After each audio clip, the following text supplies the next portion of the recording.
Dan, nice to meet you, man. Thanks, you too. Thank you for coming in. You sent me a really interesting paper recently. Thanks. And I read through it and I was like, I think I want to talk about this. We get a lot of things sent to us, a lot of requests, a lot of things, a lot of papers. It's very hard to give everyone the time, but some things really stand out and are really interesting. And I will suggest everyone to go to the show notes and click on the link and go read the paper. But specifically this kind of like idea around the Fiat brain, which I want to talk to you and get into it. But you won't be known to the audience. This is your first ever podcast interview. It is. It is. So can you just give everyone a bit of a background to who you are? Sure. So they understand who I'm talking to. So I am Dan, and I worked in education for 35 years, teaching history and economics and English. I was a high school principal. I was also a musician, kind of did a whole bunch of things.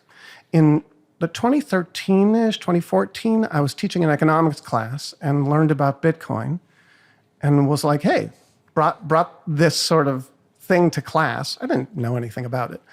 And actually purchased, on eBay, a little bit of Bitcoin. I didn't know what I was doing. You download the whole, back then I had to download the whole, the whole block, the whole...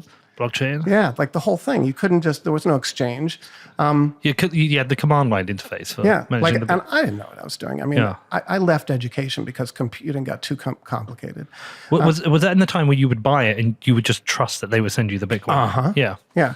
And they did. Yeah. But I didn't know, So then I lost track of it and finished up my career and retired. And in 2020, in the fall of 2020, I went up, and my sister lives in Maine, and was hanging out with her, and she was like, we have to talk about Bitcoin.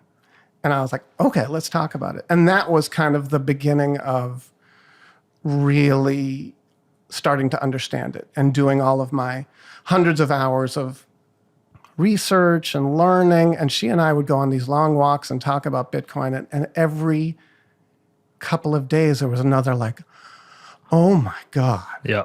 And I didn't, I kind of fancy myself, I guess this is a little pretentious, but a little bit of an intellectual. But I came at it non-intellectually in 2013, 2014. I was like, this is cool. And then in 2020, I came at it like, oh, this is probably going to accrue some value. And maybe I could make some money because I'm retired, And then over the next year, I was like, this is much more important than an investment or a little spare change. Yeah, we did an interview yesterday with Peter Doyle, and he said, I would happily give up all the gains I can make from Bitcoin for it just to succeed. Totally agree. It's such an important technology for the world. It's such an important change to the monetary system, and it was quite a profound thing the way he said it. It was really interested me. And okay, so talk to me about this paper. Okay, like where did it come from? So I'll give you the whole story. Yeah. In the late 1980s, I was a good drinker in high school and college. I wasn't a pro, but I was semi-pro. And I stopped drinking in the late 1980s because I wanted to have a career and maybe have a family. And started on that path, that kind of like self-reflective path, therapy, Buddhism, meditation. I taught meditation, the whole 9 yards. And I got to a point where I started studying neuroscience and neurology and how our bodies work and how our brains work. And the more I studied neurology, the more I came to realize, we don't lead with cognition. We lead with our bodies. Our bodies tell us, they dictate sort of what we feel and what we're going to do. We can use our minds to create stories and narratives around those feelings. So like, you're in a relationship, your girlfriend breaks up with you, you get this terrible feeling, you're anxious, your amygdala is squeezing, you're like, and you create a narrative, right? So you create a story, oh, she's a terrible person, la, la, la. But we lead with our bodies, and it's neurotransmitters, it's hormones, it's the way our electrical impulses work. So that became the thing that I was most interested in. And it was across all spectrum. So I wrote a little book called, Behaving Badly, the Neurology of Acting Like an Asshole. And it's all about why we behave like assholes based upon responding to the impulses in our bodies. But why do we behave like assholes? Because we are completely unaware that we're creating stories and narratives around feelings, and we can't step back and say, why am I having this feeling? What's going on in my body right now that's compelling me to act a certain way? So are we kind of shooting from the hip, reacting rather than I would say most dissecting? people are shooting from the hip. Yeah. I mean, I think that the benefit of therapy, on one hand, is that it provides you with some tools to be able to step back and observe yourself in the world. But it doesn't change us. We have this neurological sort of homeostatic point based upon who we are, how we were raised, what happened in utero. I mean, it's complex. But we are wired from birth. We are wired as we grow up to react to stimuli a certain way. So therapy gives us awareness, but it doesn't change the fact that that's how our bodies react. So knowing about your body, being able to say, ooh, this is how I'm feeling, and actually being able to play with that. So you can use imagination. You can use I give you an example. I was in a very committed relationship. It didn't work out. I was in extraordinary pain. Like my body was just not happy. And in your 50s when that happens, I don't know how old all y'all are, but when you're in your 50s, and I'm at the end of my 50s, one's heart and one's body do not respond well to so much adrenaline and cortisol. So I had to trick my body into feeling better. So, you can do that with chemicals, but I didn't want to do that with chemicals. So I tricked my body by creating a narrative that this person who had, that we had broken up was a bad person. She's not. She's a great person. But it helped me go through the process of a year of healing where my body felt better and better. And then I could come back to okay, yeah, she's a great person. That's how neurology works, where we are, in many ways, we don't have awareness around it. And that lack of awareness can be catastrophic, because I would have been an asshole if I had written her shitty emails, if I'd, gone on Facebook, which I don't use, and said, and that's the asshole step. The tweaking one's thought process to feel better, well, that's just figuring out how to move through a world that can be hard.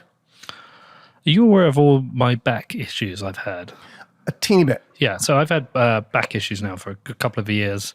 I had a microdiscotomy because I had a herniated disc and sciatica, and that repaired it. And I still had the occasional issue with my back.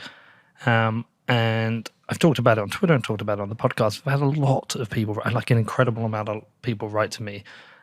Quite a few have recommended a book called Healing Back Pain and refer to the idea that I don't need surgery. By the way, I did need surgery. I had a herniated disc, but since then, that some of the issues I may be having are actually to do with some kind of trauma in my past that I've not fully dealt with, which there is, some truth to that. If I was going to be vulnerable and honest on this podcast, I have a divorce which was traumatic, and I've never fully dealt with that. Do you buy into that? Absolutely. There's a lot of data out there that point to that our bodies store so much experience. And there's actually a book called The Body Knows the Score, I think, or The Body Remembers the Score, which is all about veterans from war and how they come back and why they experience this thing we call PTSD, because their bodies store the memories. And I had experienced complex trauma as a child, the death of a sister, tricky childhood. And my body stored all of that. It actually created for me a very difficult experience around relating in an intimate way to other people. And that became part of my practice over those, years and years of I won't call it sobriety because I'm not sure that I was a drunk, but of kind of going on that that path of trying to understand why I moved through the world the way I did, and relating on a sort of deep and emotional and connected level to other human beings has always been really hard for me. So where is the collective part of this? when you say collective. So your thesis, how Bitcoin ends Fiat's destruction of our collective and individual neurologies. Right. We've just talked about individual Yeah. elements of neurology. What do you mean by collective? So there's in my opinion, there's a collective way in which we move through the world as, sort of this human organism that it's not only imitative, like, oh, I see someone driving a Lamborghini. That looks exciting. I think I'm going to, I aspire to having a Lamborghini. Yeah. But it's almost like part of collective memory. There's this epigenetic part of us that I don't think we understand very well, that we are hundreds of years, thousands of years of human experience is encoded and embedded in us at a cellular level. And so when I say that Bitcoin saves the collective, I'm almost thinking of it in terms of the Borg from Star Trek. The terrifying thing about the Borg is they're a collective who feel that, they're righteous, they're good, they're like, we're fine, resistance is futile and we're going to add you to our own. And that's what it feels like the human species has slowly become. And then my thesis is because it began with the commercial revolution and the creation of credit and debt. And in my paper, I don't have a ton of, data to back up such a thesis, because anybody could say, well, why didn't it begin X, Y, or Z? But I think the collective downfall of humanity in terms of our collective neurologies began several hundred years ago. And have you done any work looking at kind of like collective behaviors of humans versus, say, animals or insects? We were discussing bees the other days, and bees tend to operate in a collective and know their role, and there's almost an automation that's coded into them of how they operate. Whereas with animals, say in the animal kingdom, there's like maybe more of a hierarchy, but there's a little bit more individualism. And then when you get to humans, we can act collective, like in a collective, but we can fork out individually because we are a little bit more conscious, higher intelligence to make decisions. You can see collective responses or behaviors on Twitter or outside of Twitter, but you can also see individuals rise up and be slightly different. Have you compared these? Yeah, so I don't know if I totally agree with that analysis. Okay. That human beings can act individually.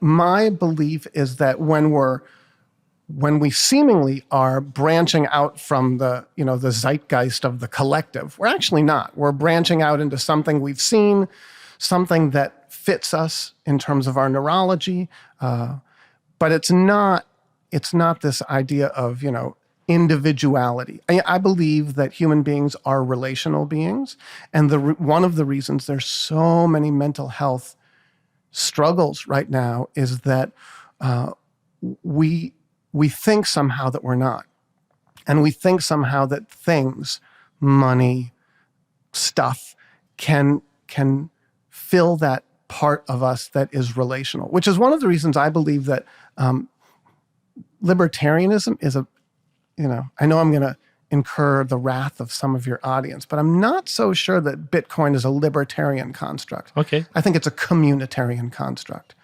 Small communities who are working toward the benefit of each other, which is what the network is, right? We want more and more people to be part of the network because that strengthens the network. Hoarding Bitcoin is antithetical to its strength and its success. So I'm not sure. Can you expand on that? What hoarding Bitcoin? Why is that antithetical to its strength? Because if someone or a country or an individual collects more and more Bitcoin, the network is inherently weakened, because the network is strengthened by the more nodes there are that are validating transactions, the more people who are participating in this. Not only as an asset class does it seemingly become more valuable, but as a relational construct. So, are you talking here about distribution of coins rather than, or are you talking about the movement of coins and being used as a medium of exchange? I think distribution more than a medium of exchange. So when Michael Saylor has 120,000 Bitcoin, that is a large concentration. The network be stronger if there was 120,000 people owning one Bitcoin each. Absolutely. I mean, I can agree with that, but I don't know if it's a zero-sum game. Okay. Yeah. I mean, I'm not sure if it's a zero-sum game either. I just look at Bitcoin. I mean, I don't look at Bitcoin as an investment. I did it first. I don't look at see Bitcoin as, something that, like Michael Saylor says, it's going to be digital real estate. This is going to be your block on Madison Avenue. I don't look at it like that either. I see it as this thing that we don't totally understand. And yet, if we had a monetary system or a system of information exchange, a system of sharing information and transacting that was absolutely inviolable and that we could trust because it's being verified by the millions and millions of nodes that are verified, then all of a sudden that relational aspect heals us.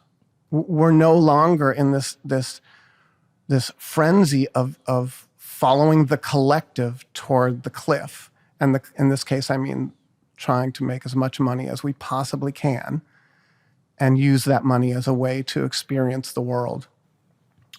So you think the issue here is the rat race, the accumulation of stuff, whether that is status or assets or property, that you never really get to the enough point. So like somebody's got 100 grand wants a million, someone's got a million wants 10 million. There's like that constant more. Eats away at our time. We trade off health often, not everyone, but sometimes we trade off health, time with our family, love, all for this. Is this where you're going? Well, if I were to go back to neurology, yeah, and sort of, because that's sort of the thesis of the paper. My belief is that we have a homeostatic, again, like when I say a homeostatic, like sort of place as a collective and as individuals, we are stimulated in a certain way. And 300 years ago, that baseline was different than it is now. 300 years ago, somebody could go off into the woods and go bobcat hunting, and that would meet their need for adrenaline and dopamine. That would meet their sort of stimulatory needs. 300 years later, trillionaires need to fly out into outer space. So my belief is that it's not so much the accumulation of stuff, it's the need for stimulation, the need for adrenaline, the need for dopamine, the need for this physiological experience. And we've built over generations and centuries a tolerance. Oh, I see what you're saying. Okay. So there will always be a need for stimulation. Absolutely. Okay. And that's not a bad thing. No. But we've built a individual and collective tolerance, depending on who you are. And two things come to mind. Firstly, if we built that tolerance, it becomes harder and harder to achieve that dopamine hit that we need. But also, are we so wrapped up in our life that we're not spending enough time on stimulation and spending more time on the things we think that will get us to stimulation? Which is stimulation. Yeah. Right. So if I'm, day trading because I want to become a millionaire, that's giving me my dopamine hits, just that process.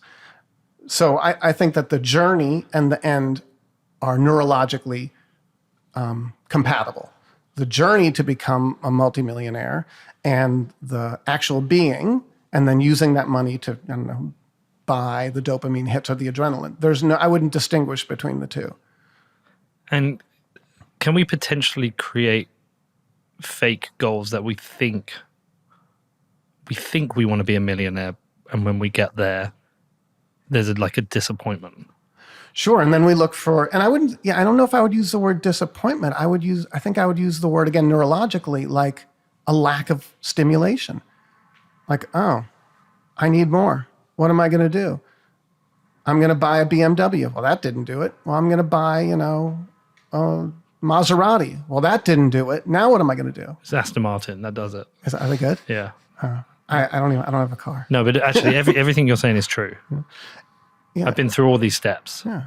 And it doesn't, I'm not a big fan of what's his name, Glenn Beck. Again, your audience probably will roll their eyes when I say I'm liberal left when it comes to sort of ideology. I'm not libertarian and I'm not conservative right. There's a guy named Glenn Beck who used to do a conservative talk show. I know, yeah. Not my favorite guy, whatever. And he talked about one Christmas that he bought everything he possibly could that his kids wanted. He said it was the worst Christmas ever. And I was like, I like you more. And like in quotation marks, I think that we can create narrative and story around the fact that if we just have all these things, it will make us happy. But in the end, I would argue the only thing that makes us happy is relationship. Bitcoin fosters relational wealth above and beyond monetary wealth. And how do you mean? Explain that. Because I can meet someone in a transaction in which we meet as equals. We are entirely compatible in terms of what our goals are. Our goals aren't to game each other. Our goals aren't to somehow get more than it's pure truth transacted on a network, whether it is, and I kind of believe that if the Bitcoin network plays itself out to its fullest, everything will reside there. Information, there won't be any more like. It's a black hole. Right? But in such a great way. We just made a show with Harry Sadek, who you just met, and the whole concept was Bitcoin's the singularity. It's a black hole that eventually eats everything up. Yeah, and I agree with that, and I think it eats everything up, and it spits out this beautiful like hippie Woodstock world. But well, it would, and the in the metaphor that would be spitting out. Who's the guy in the science Brief History of Time? Stephen Hawking. Hawking radiation. That was his discovery, was that people believe nothing could come out of a black hole, but actually it can. There's a radiation that emits from a black hole, and it's called Hawking's radiation. Did you know that? I did not know that. See, I am a nerd sometimes. Okay, interesting. So how do you relate this to, what is the problem that fiat money and credit and debt, what has this collectively done for us? Because that's essentially the central part to the thesis of the paper. Right. So I trace it back to the beginning of the commercial revolution. And, my understanding of the stories is a cursory understanding. I studied history for 35 years, but I was more interested in going to concerts and, hanging out with friends. So even though I was a history teacher, I wasn't the most erudite history teacher. But the commercial revolution began essentially when artisans who were making gold coins of equal weight and value and holding them in their vaults were issuing paper against their gold coins, like receipts. And then they started issuing more paper, not only against their gold coins, but against, the people who were renting out space in their vaults. And then they said, well, we can issue paper against shit that doesn't even exist. And that was credit. That was the beginning of, in my analysis, credit and the extension of credit. Now, of course, there were situations where people would go and say, well, we all want our gold back, and then there would be a run on the vault or the bank, because this was the beginning of fractional reserve banking. And I think that it was at that point that we started we call it progress, right? We say, and now we struck out across the world and we found new places and we created new technologies, and there was an industrial revolution, which in many ways was disastrous. I mean, the impact of the Industrial Revolution on human nervous systems had to have been absolutely catastrophic. Because you go from living a rather quiet agrarian life, and again, this is over the course of centuries, to now you're packed into cities, you're living in boarding houses, you're seeing suffering all around you. The proliferation of diseases is new diseases that have, kind of emerge. And you're watching this, you're watching your children suffer, you're watching your friends suffer, and your body is going into, contortions neurologically. And then my thesis is that this builds and builds and builds, and it continues to build because we continue to issue more and more credit and up the ante incrementally for how we move through the world as a species, a lot of it based on how we need to be stimulated. No longer was it good enough to make a certain amount of money if you were a business tycoon. You had to make more, and then you had to build a bigger mansion in Newport, Rhode Island, and it was just on and on and on, and then that kind of got built into us. We became, our sympathetic nervous systems over time became highly attuned to higher and higher levels of stimulation. How does this relate to anxiety and panic attacks? If there's higher forms of like needs for stimulation, is this related to like the increase we have seen in these kind of mental health issues? So anxiety attacks are when your body basically says to you, Yeah. you can't get away from this. You can't suppress the other, right? So like, and then your amygdala goes, and then the adrenaline goes, and then you freak out. And I've had them, and they're no fun. Man, dude, listen, I had 2 years of chronic anxiety, panic attacks to the point I ended up in hospital, awful stuff. Yeah. When I was in college, I was a stoner, and I remember I had just broken up with, this seems to be There's a pattern the there. story of my life. Single, everybody's single. Although almost 60, so not nearly as, You look good for 60. Oh, Is that the not drinking? well, I had a glass of wine last night. Okay, so It you was still really drink. good. Well, no, I raised, my kids grew up and I finished my career. So I was like, well, I can have an occasional glass of wine. But yeah, maybe 35 years of not drinking. I don't know. I exercise. There's 6-year-old chicks on Tinder, but you could probably go lower. Yeah. I don't know. I'll go on a date, and then after the date, I'm like, oh, that was fun. And then I'm like, wait a second. Does this mean I can't just run around the world and do nothing? Well, if you find the right girl, she might want to do it with you. Yeah. We'll keep looking, maybe. Yeah. What were we talking about? Anxiety and panic So attacks. I had just had a bad breakup, and I was in college, and I was getting high with a bunch of friends. And all of a sudden, I had this wave of dizziness and nausea, and I was like, oh, I'm going to die. And I slept in the infirmary at college for like 3 nights. And that was the beginning of my journey with anxiety. And it became, over years and years and decades, it became kind of a friend, because I would have an anxiety attack, and I was like, oh, what? Can I use any swear word on this I want? You can say what the fuck you want. Great. I would have that, like the anxiety attack, and I'd be like, oh, what the fuck have I done? Where is my body misaligned from my actions? What am I doing that my body is saying, So it became like a little signal, like, okay, I'm not aligned. And I believe that anxiety, sort of the physiological response of our body, it's our body telling us that we've created narratives, our mind, our brain has filtered information, we've created a story or narratives around that, and it doesn't work. And the body says, no, you can't do that. Yeah, I've learned to get from a point where during the chronic anxiety, a panic attack would feel like a heart attack. Yeah. Like the worst ones felt like an actual heart attack, to being able to recognize when anxiety is starting to creep up and realize it's a warning signal. It's like, something's not right here. I'm drinking too much, working too hard, not sleeping. There's like some pattern in terms of my physiological health, where my brain is telling me you need to slow down, get an earlier night, not drink for the 84th night in a row, that kind of shit. Stop working so hard. Yeah. For me, it's when do you ever have that experience where you're watching yourself and you're looking at yourself and you're not really present? Disassociation syndrome. Yeah. So for me, it usually begins with a moment of disassociation. We're like, what the fuck am I doing here?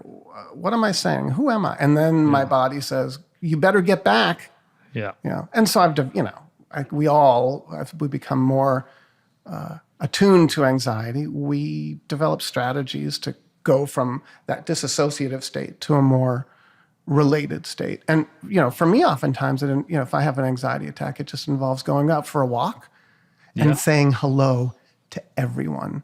I wrote again, I say book, but, they're not very long. I wrote a book about the 20 things that I do to live a healthy life. And it's a healthy neurological life. And like number 3 is I say hi to everyone. Yeah. Yeah. The young women in Boston who go to college, they don't like that. So I don't say hi to them Yeah. because they think I'm a creep. Yeah. If you do it on the London Underground, they're like, what the fuck do you want? What are you talking to me for? Right. But generally speaking, if you do it in Ireland, well, everyone does it in Ireland anyway. That's why I think they're all happy. That could be. Well, certainly in Denmark, when I was doing my UEFA badge there, it was like hello city. Yeah. Everybody. Hi, hi, hi. I found there's different techniques. So, because in different scenarios, you need different ones. Like if I have a creep of anxiety and I'm at home, I can go for a walk, or I can do like a kind of meditation where I go and sit upright at the back of my bed and I kind of go to sleep. It's kind of a meditation and that can get rid of it.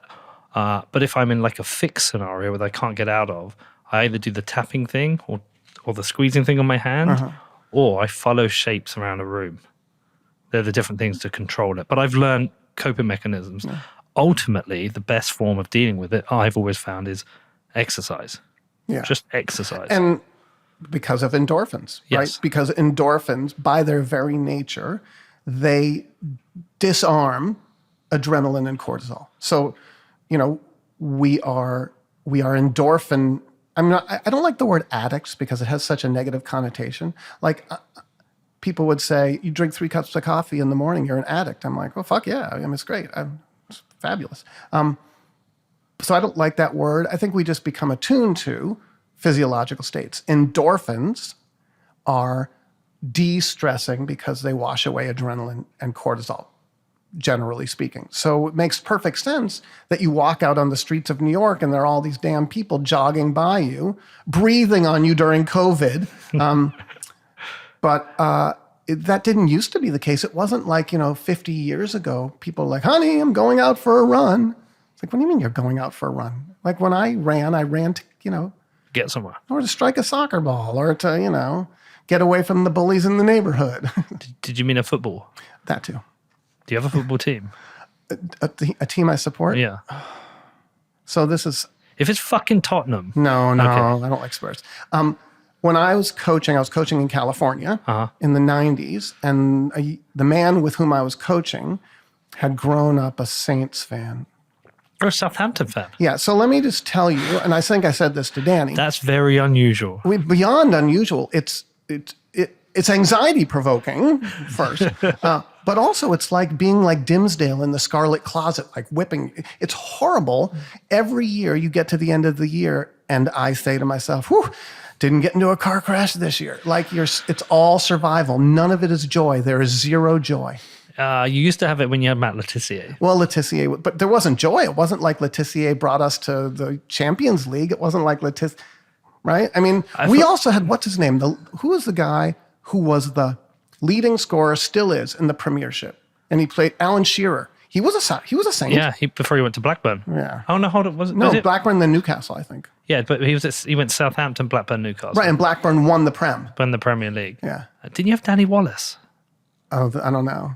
Yeah. The problem Southampton have had is they're Premier League mediocre. And the problem with being mediocre in the Premier League is you never come to the top and you never get relegated. But actually, if you're below mediocre, sometimes you get relegated and then you come for promotion. So teams like West Brom who bounce between the two, you get relegated. But then you have that year where you're kind of winning, and Southampton are just always just there in the middle.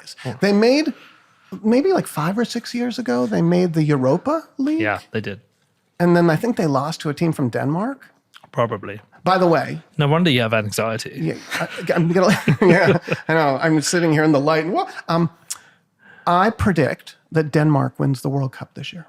Yeah, it's a ridiculous idea. I know it is. But let me just briefly tell you why. In the European Championships, they were the most organized, the most dangerous. Granted, they had a exceptional motivation, but they were the most dangerous in terms of their organization on attack, and they were difficult to break down. And England were lucky to beat them because it was 1-0, and I think I was at that game. So wasn't there a penalty toward the end? There was. I can't remember if that was the equalizer or Harry Kane. Yeah, I think it was kind of a bit of a dive by Raheem Sterling, I think. Was that right? Am I right, Danny? I can't remember. Yeah. So this year, someone will win the World Cup who's never won it before. Do you know? Do you know that Denmark once won the Euros?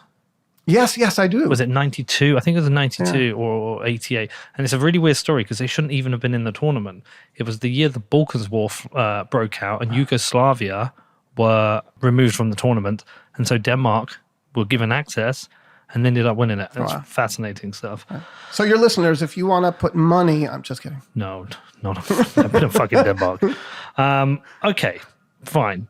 So as humans, we want or desire or need stimulation. But in this world of debt, credit, running through industrialization and commercialization, we now have a world which is all about more. Right. Need. And that has created a kind of moving goalpost for stimulation. Yeah. Different types of stimulation, and not so much natural stimulation, not like how do I put it a different way? The happiest year of my life in the last 20 years was the year after my company collapsed. After my divorce happened, my company collapsed. I took a year off work. And in that year, I decided not to work at all. At first, I was very bored. Didn't know what the fuck. How do you fill a day? And so I started making food, which I'd never done before, to every single meal. And then I would go to the gym and just do whatever was on. Spinning, yoga. I was doing Pilates with all the old ladies. I was walking my kids to school and back and spending time with them in the evenings.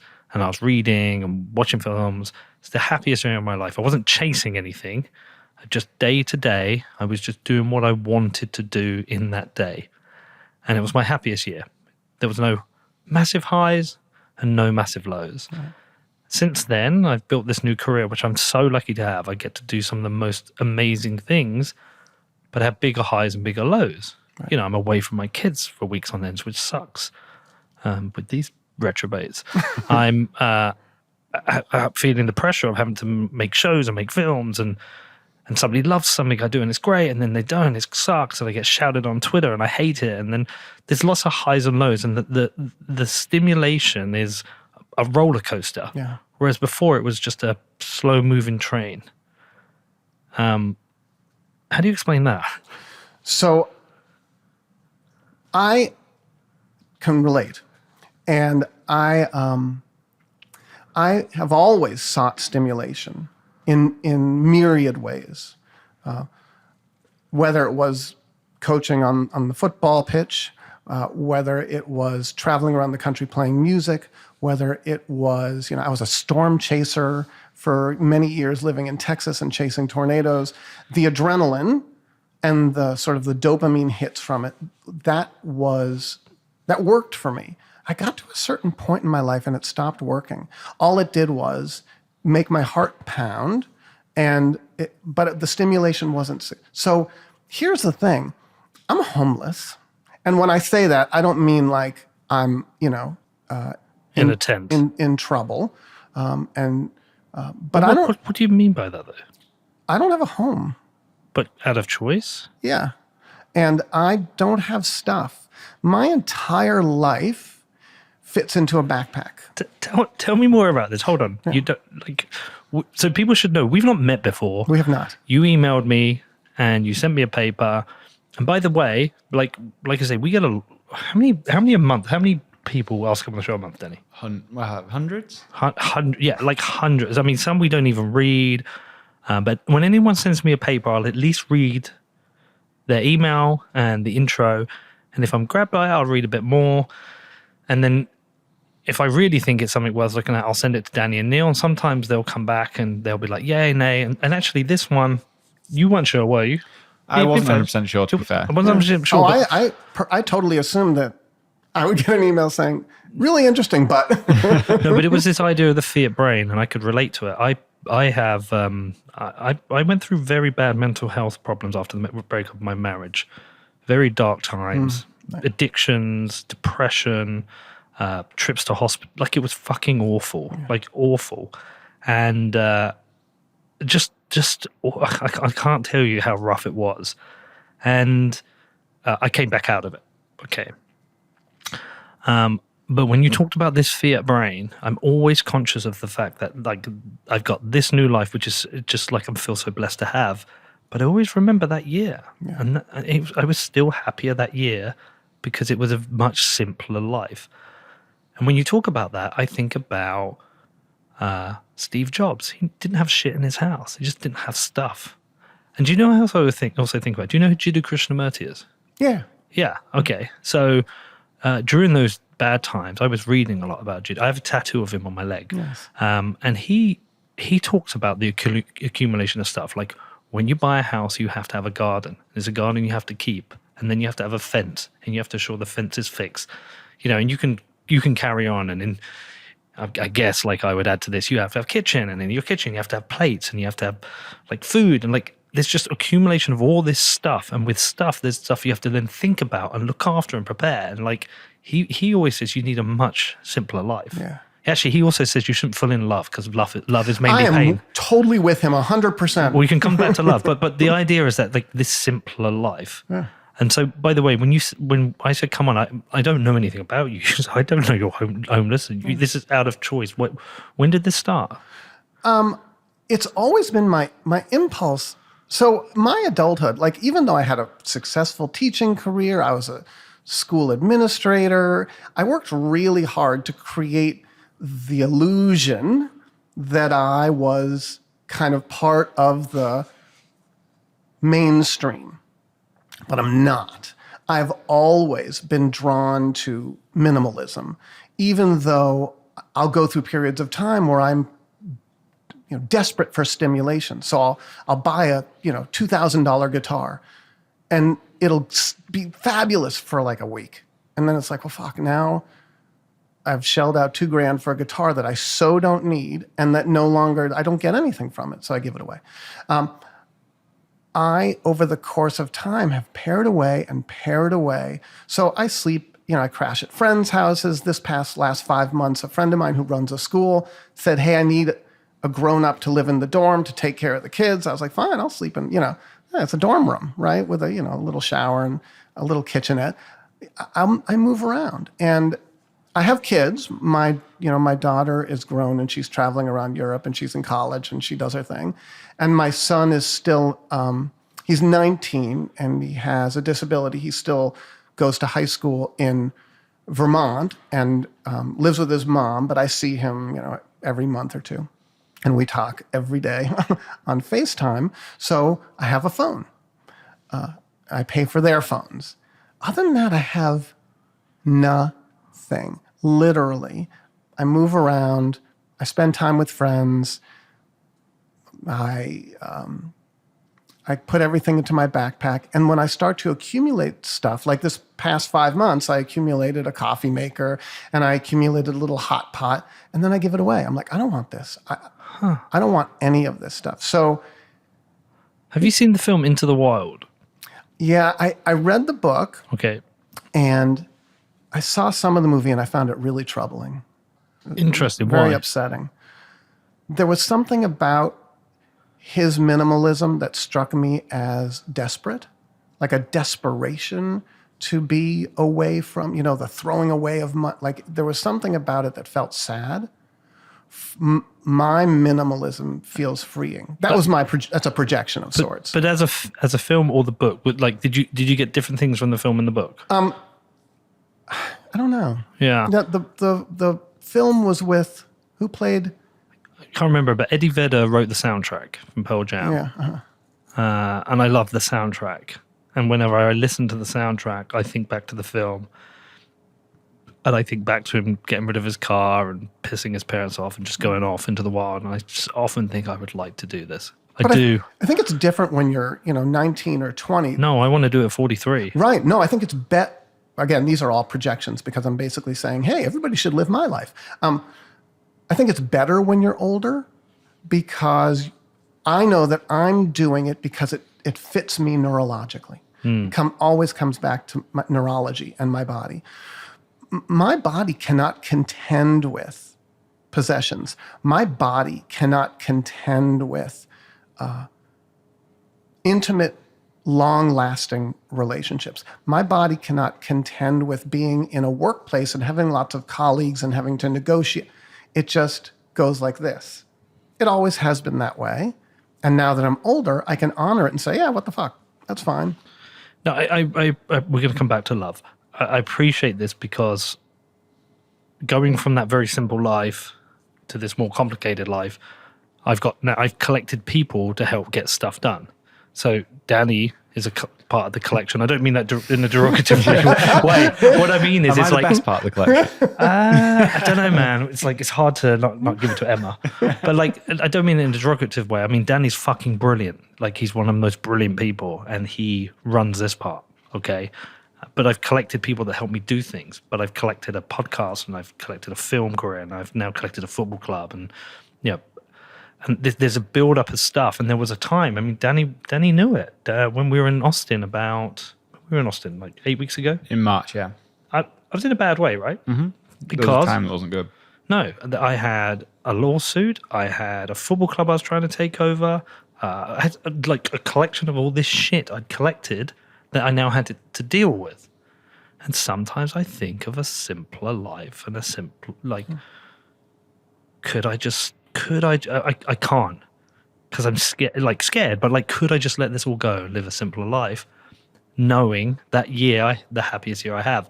And which is taking me to my point is like, have we created an illusion of what happiness is that is keeping us away from the happiness we really should be living? And what you just said is that's a cognitive thing, right? Yeah. Like, we create the illusion because we create the narrative, the story. And Instagram is for me, is the perfect example of that illusion. We give the world this illusion of happiness. Here's a snap of every happy moment I'm having. Here, look, I'm in New York. Here, I'm looking at a football match. Here, I'm at a concert. I'm always happy. And then our friends are looking, going, "Oh my God, they're always happy. I need to be happy." Right. Have we created like this? Is this the collective issue we've created? Yeah, I like that. I think that the collective, there is that keeping up with the Joneses part of that collective sort of like, oh, they must be much happier because they have these things and are doing these activities. I must not be as happy. I should aspire to that. But it's also, we are so highly attuned to the need for a physiological, and I do this like when I do that sort of gesture in front of my body. It's like, this is our nervous system, our vagus nerve, the entirety of our nervous system. We're so attuned to needing more and more just to feel okay. That baseline has gone up and up and up, that we're like pushing ourselves. We keep pushing and pushing and pushing to get that baseline stimulation. And so when I talk about my minimalism, look, when I heard you owned a football team, I was fucking jealous as fuck. I was like, oh, that is so awesome. And then I played out the fantasy in my head. I wish I had, a great deal of wealth, and then I would get a football team, and then I kept playing it out. And I think you overestimate how much Bedford costs. I was looking at them in the league. I was kind of like trying to figure it. You tell me what you think, and I'm going to tell you the reality, because it's an interesting point. What it cost? No. In terms of like where you ran through the idea of owning a football club in your head. All right. So and I played out the sort of the game. The same game I play out when, it's like, oh, I wish I was a famous musician. And I play it out, and it always gets to the point where I'm like, nope, it's not. I can literally feel my body going, like, I can't even hold down, I can't even have a job anymore. And it's not because, I'm not competent. It's because my body says, nope. But I'm still like, it's still like way deep down in me. I'm still the guy who, seeks stimulation. I'm still the guy who goes on dating websites and tries to go on dates. And then I go on a few dates and I'm like, nope. I'm still the guy who, fantasizes about, I play the lottery. Why the hell would I play the lottery? If I won the lottery, what? I would be miserable. I would give it all away. And then I would be like, giving it away, I would think, this is going to make me feel great because I'm going to give all this money away. It's very altruistic of me, isn't it? Oh, Well, I would just be getting the stimulation from the false, everybody being, oh, Dan, thank you for the money. It's not relational. It's just, dopamine hits. Let me tell you about the football club, but I'll lead up to it. Again, let's use the benchmark, the happy year, where I wasn't working and I woke up every day and said, what do I want to do today? I'll go down the gym, I'll go spinning, I'll go for a walk, I'll read this book, I'll watch this. I would go to the cinema on my own, which, by the way, if you ever do that, book a ticket online, because I didn't. And I got to the cinema, I was like, ticket for one, please. And I felt like a fucking loser. Oh, I do it all the time. But I know, but I would go to the cinema. I just did what I want. And I would sleep well. I was just happy. It was brilliant. And I get back into work and it becomes new goals. Okay, got a podcast. Well, I need the downloads to go up. Because if the downloads go up, I can get a sponsor. I've got a sponsor. I need the downloads to go up, so I need another sponsor. Like, that creates that kind of like business growth mindset into that. We just had our third biggest month on record, and I'm like, why the fuck's this not our second biggest month on record? Like, so there's that constant chase there.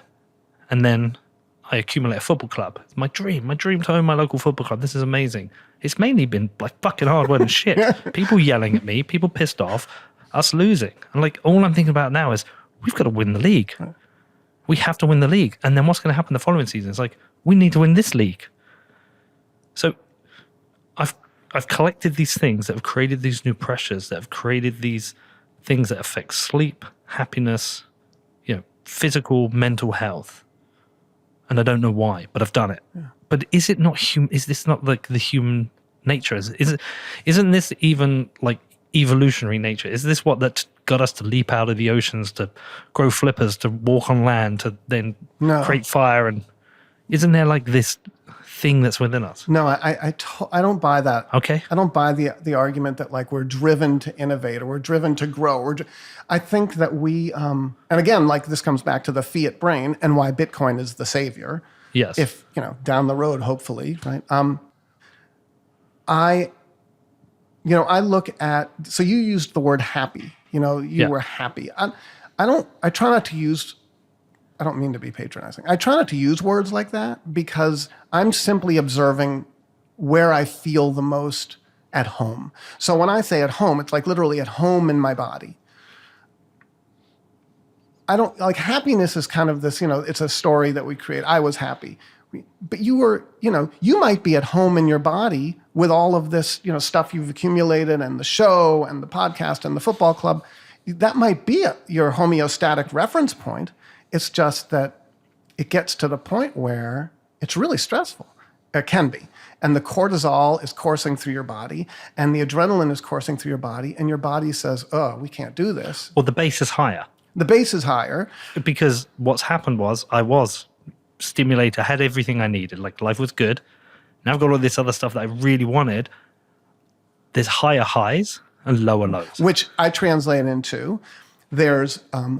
you have times when sort of that adrenaline, noradrenaline, endorphins, that thing, it's really maxed out and it feels fantastic. It's fucking great. It's great, right? I mean, why do people take meth? I haven't taken meth. It feels great, right? I mean, people do these things for a reason. Well, drugs have their tolerance.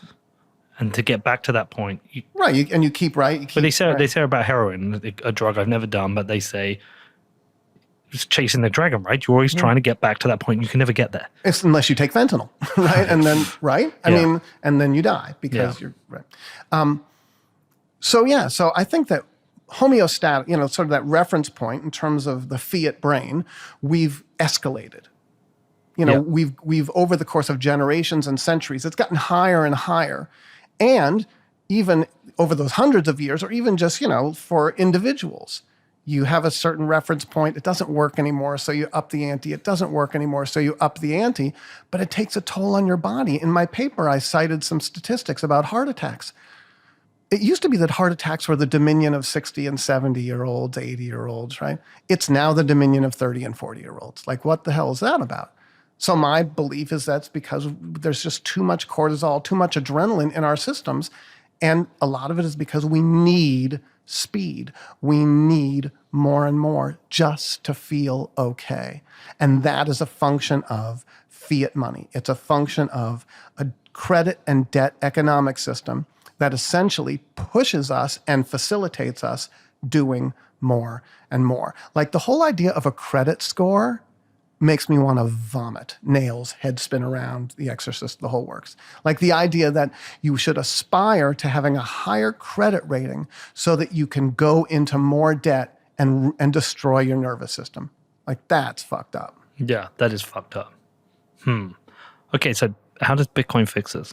Bitcoin. Yeah. And over the course of time, when I came to this realization that Bitcoin fixes this, I literally freaked out. Like my friends, of whom I have a few, they, and I've written like these little things and I give them to them. And they're like, most of my friends are liberal left ideologically. And they're like, but environment, but, libertarian, but, ransomware, et cetera. And I'm like, you gotta understand, beyond Alex Gladstein and sort of his case, and beyond like, for example, I have a lot of friends who are, women who are pro-choice, and I said, Bitcoin will be an interesting thing, an interesting material way to transact if indeed abortion becomes illegal in certain states, and if you talk about it, if you pursue it, if you're a doctor, your bank account will be seized, just like Trudeau seized the bank accounts of the truckers, et cetera.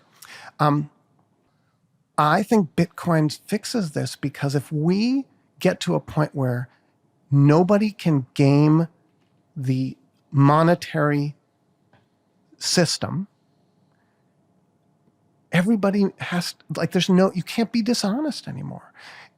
Right now we have deep fake videos, right? Like, and they're getting better and better. It's like nobody can trust anything. Our former president, Donald Trump, can just say, that's a lie. And people will say, well, it must be a lie. Oh, they made this video, that's a lie. But Bitcoin doesn't get rid of deep fakes. It doesn't get rid of Donald Trump lying. It doesn't get rid of those things. I believe that because we're talking about collective memory too. Yeah. I believe that over generations, not only will the Bitcoin protocol vet information as well, like sort of be an information transactional network, but we will get to a point where the memory of our fiat brains will fade. Okay. So that it's like an evolutionary stage, like yeah. Our kind of our hopes and expectations 300-400 years ago would be quite simple. Our hopes and expectations now is that not everyone, but people want to be like rich, successful, or just relatively well off, or do a particular job, yada yada, and chase the money and chase debt to get there. Under a Bitcoin system, it doesn't eliminate it, but it just reduces it. Well, there will still be ambition. Right. So Jeff Booth, right? He always talks about it's impossible, very hard to analyze the future because you're in the present, and that's the paradigm. Right? And it's distorted. And and it's very difficult to have imagination because your imagination is based upon what you see now, and you're influenced by that. So when I think about Bitcoin, I think, okay, let's have lots of imagination. So let's think of a time, 150 years from now, where my daughter's great-great-great-grandchildren are living in a world that over the course of generations, the memory of irredeemable currency, the memory of debt and credit as a way to, as an accelerant, as a neurological accelerant, has gone away slowly. And once that collective memory fades, what are we left with? A lot of people, this is where I take issue with libertarianism. I think in some ways libertarianism is saying, I just want to do what I want to do, and I don't want anybody to really control me. I just want to be free to do what I want to do. And okay, I understand that, but we are nothing without everybody else around us and on the planet. It's not we want them to do what we want them to do or tell them to do, but we want to be able to relate to them and to commune with them and to interact with them. I don't think they aren't ideas that aren't. I don't think they're mutually exclusive. You're probably right. Yeah, I think you're talking a little bit like a libertarian. I I feel again, like perhaps because Yeah. you feel left leaning, and often libertarians feel like they're more on the right side of the political spectrum. That's something you're trying to push away from. But I also feel like you're talking like a libertarian. I don't think you're wrong.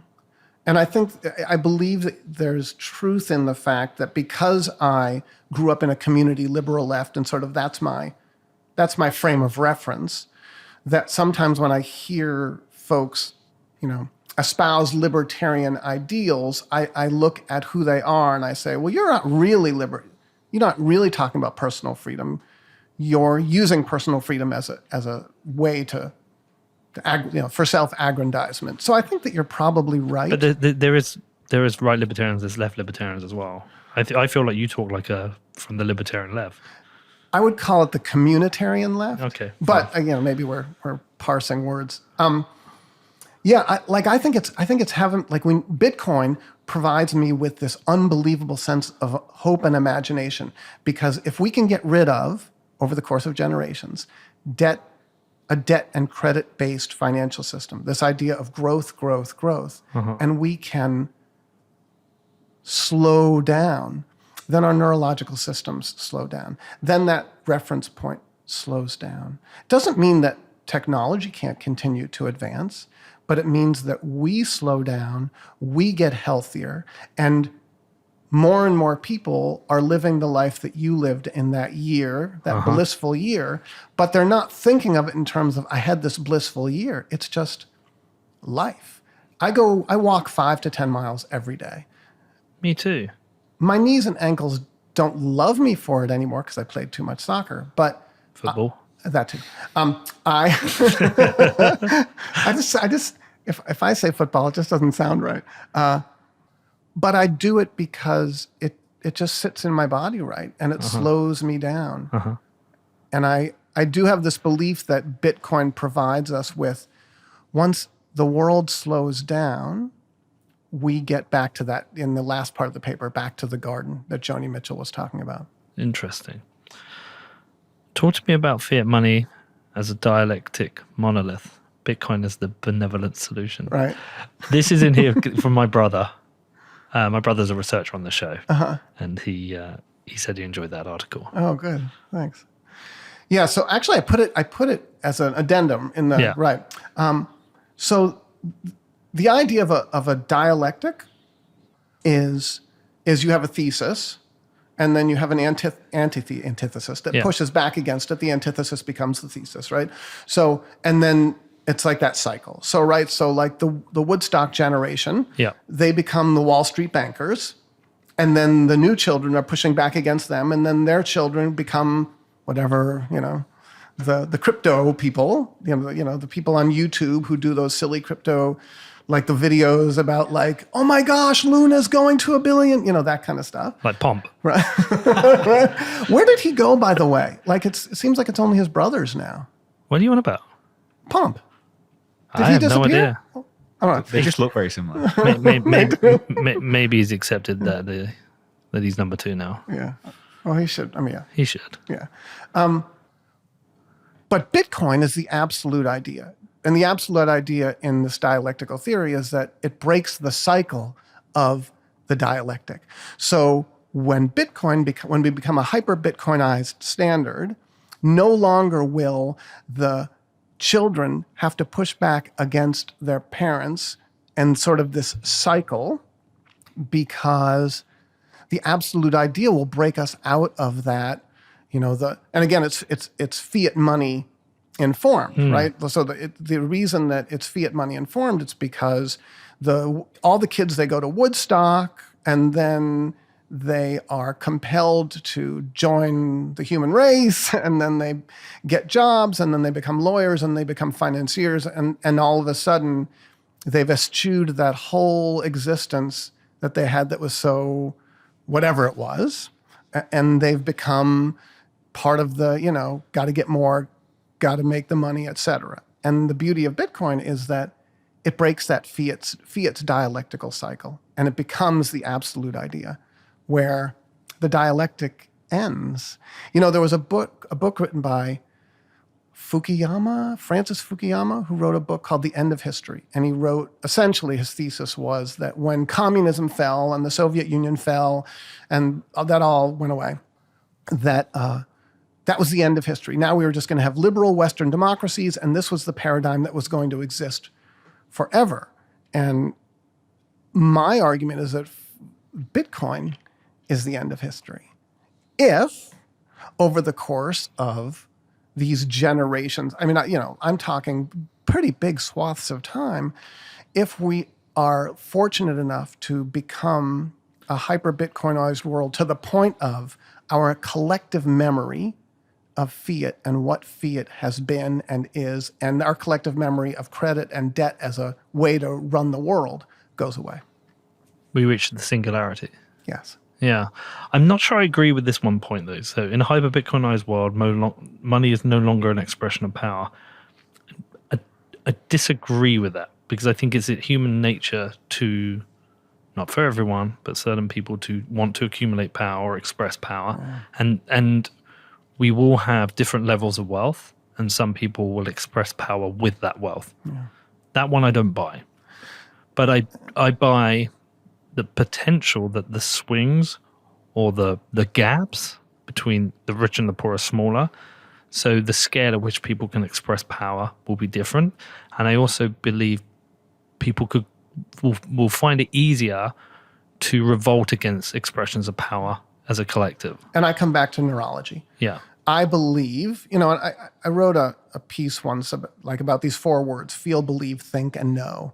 And it's interesting I used to do this exercise with my students. Like, what do you feel? What do you believe? What do you think? What do you know? And I would pose questions to them, and they would say, well, I know this to be true. And then I would say, are you sure you know it? Or do you just believe, we would kind of play that. I believe that in the future, in a Bitcoinized world, how we express power changes. And I don't have, obviously, any data to back this up. And part of it is, hopefulness. And part of it is trust. Because I don't see human beings as being, I don't believe in the idea that human beings are by nature aggressive and by nature exploitative. I think that that's a rationalization that the fiat world and sort of people in power are able to use to defend a certain belief system. I'm not sure. I think the males are aggressive. Testosterone, yeah, adrenaline. But again, back to neurology. Like, what if we got to a point in a hyper-Bitcoinized world, where collective Zen state? Well, where over the course, again, like this is big chunks of time where adrenaline and the expression of adrenaline and the feelings generated by it didn't work. Like, people who were aggressive were so alienated from the mainstream that it wasn't, people who had power and tried to exploit others based upon that power, the rush that they might have gotten was so, it didn't work anymore. Well, we kind of have that at the moment. If you're aggressive to the level of criminal violence, you are excluded from society. Right. But also we have aggression within competitive sports, which is celebrated. Right. We have aggression, political aggression. We have business aggression. I think the extremes. My brother always said this thing to me when I was a kid, and I like it a lot. I've always bought into it. He said, life is about averages. If you go and get drunk, you're going to have a hangover. If you want to go and eat a load of sugar, you're going to get fat. But if you go out and run, you're going to feel good. He's like, the hard things you get the benefits from, and the easy things you get the negatives from. So you've got to try and get that even state. I feel like the end of times of fiat, we start to see these crazy charts where, whether it's Lawrence Lepard or Lynn Alden or any kind of macro analyst, they're sharing with us like crazy charts with relation to money or derivatives of money or parts of the economic system. as the system is starting to break, things are getting extreme. I see the opposite can happen, whereby in a Bitcoinized world where we have no distortion of money, things start to level out a bit more. We get more into the averages and away from the extremes. And I can see that with your point in terms of the expression of power, and I can see that on the previous point, with regards to aggression. I'm not sure it goes. Yeah, and I mean, these are ideas that are, I would think, pretty far-fetched. They're far-fetched in the sense that I'm extrapolating well out into, Star Trek land. Yeah. Right? Like when Captain Picard says in one of the movies, well, this woman says, who's been from the past, she says, well, how do you make money in the future? And Picard says, well, there is no money in the future. We don't do things for money. We do them to better ourselves and humanity. And she's like, what? No money. So I feel like for us, we look at Star Trek and we say, or, Picard, and we say, well, that's just science fiction. And I say, yeah, but Bitcoin is this fusion of science fiction and an evolving reality. And it's impossible to know what that evolving reality could look like. Like literally in a world in which this experiment with commercial, with credit and debt, and then this really messed up experiment with irredeemable currency, if that goes away, and I believe it's going to take a long time to go away. It's not like we're going to wake up one day and governments are going to say, well, we're just going to, it's going to be a mess. As that collective memory fades, who knows how it'll impact us neurologically, and who knows what we'll become. I feel that's a very good starting point, maybe also a starting point. Dan, that was fascinating. I'm going to share everything you've written out with the listeners. Is there any way you want to send people to? Do you want them to follow you on Twitter or anything? So Twitter's the only social media I use, Okay. and I only talk about Bitcoin. So literally, I'm at Dan Weintraub, and I'd make comments about Bitcoin, and that's it. All right. Well, listen, I appreciate you coming in. I really enjoyed talking about this. I didn't agree with everything, but I see where you're going with this. And we will share this out in the show notes and see what people think of it. But appreciate you, man. And you. Thanks for the time.